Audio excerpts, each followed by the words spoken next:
hugely popular on the streets with voters, but they have also brought scathing criticism from Parliament.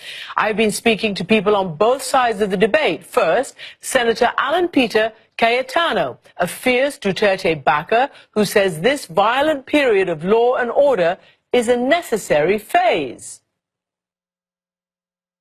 Senator Cayetano, welcome to the program, and thanks for joining us from Manila. As you know, your president, Duterte, is causing all sorts of shock and horror and tremors around the world with the current war on drugs. What is it that you say to the critics, including the United States, including the United Nations, who are asking the Philippines to abide by international human rights law? Well, first of all, it's an honor to be on your show. Thank you for having me. There is a big problem in the Philippines, which is the drug situation. Families don't feel safe. We have 10 million Filipinos abroad trying to feed their families and make enough money to send their children to school. But we have 3 to 7 million Filipinos who are hooked on drugs, 3 million who are addicted to it. And something has to be done. And our president has started to do something about it. It is bearing fruit. What do we tell the critics? Please come here. Don't just read the reports, because there are people out to discredit him that are using the words extrajudicial killing, summary killing, vigilante killings very loosely. We value the sanctity of life. We are Christians, Muslims. We're very religious people. We value each and every life. You question the idea of extrajudicial killings, but your own police force has said that in the 2 months, and it's exactly 2 months since President Duterte has taken office, 1,900 people have died, including at least 700 in police operations.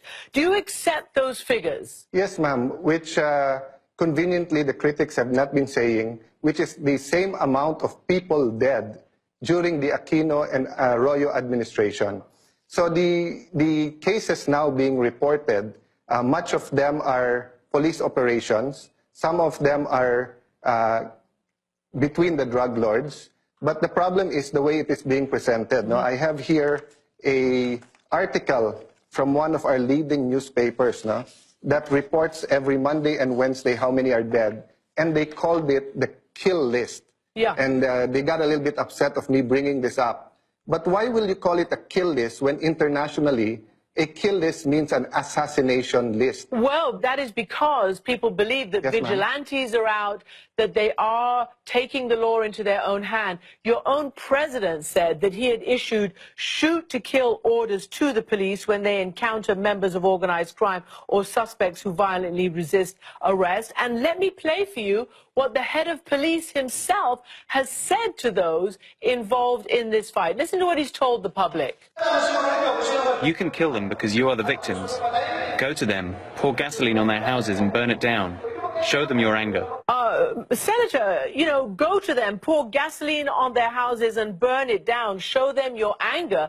I mean, surely at the very least, that is incitement to violence. The chief PNP has apologized for that throw that gasoline comment. Does the president speak differently? Does he speak in a politically incorrect way? Yes. But this is what the criminals in the Philippines understand. But is he disregarding the international norms of human rights? No. That is why Secretary de Lima and Mr. Chairman Gascon, who has been making accusations left and right, and we have been pointing out that they're making faulty generalizations. We have pointed out that every case they have stated has been investigated, has either been is in the courts or is being prosecuted. Senator, I hear you. Obviously, you're referring to a special inquiry that's been opened by that Senator Lima, who we are going to speak to, regarding these killings, because there are many, including, as I said, the United States and the UN, who object to what is going on, despite the way you describe it. What do you think your president will say to President Obama when they meet at the G20 next week? As I said, the U.S. has asked for the Philippines to respect human rights and international law. Well, no one can really predict what our president will say, but look what he does. Remember, ma'am, the president has admitted that there are policemen who are into drugs. He has admitted that there are rotten cops. So despite how the president is portrayed and despite how he speaks, he's a man of contradiction. He's a very peaceful man. And ma'am, may I just communicate this to our friends in Europe and the US. This is not going to be the norm. President Duterte is a reset button. It is an offensive against the drug lords. It is a clean-up process, no?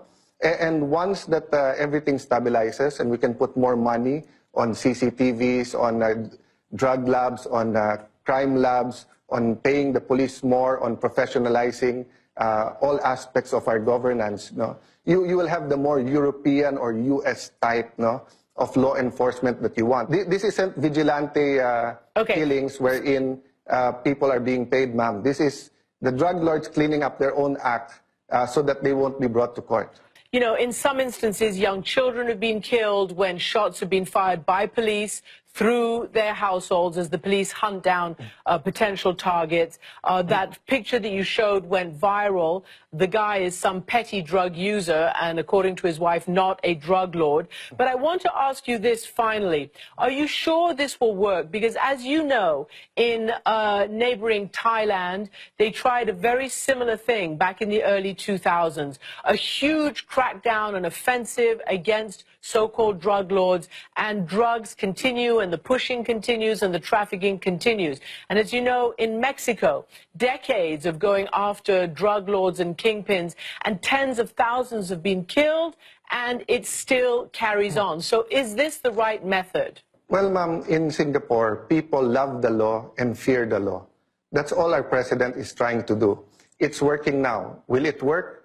We hope so. We're praying so. We are just trying to instill in the people the love, but also the fear of the law. Okay. As to casualties, as I said, in a perfect world, no one should die. And as for children or for people accidentally getting shot or getting in the crossfire, this happens all around the world. They're in London, in the US. It shouldn't have happened. But if the president stops this, the killing of children, the selling of drugs of children, you know, we invite people to not listen to the critics, but come over and check it out. And thank you very much for this opportunity.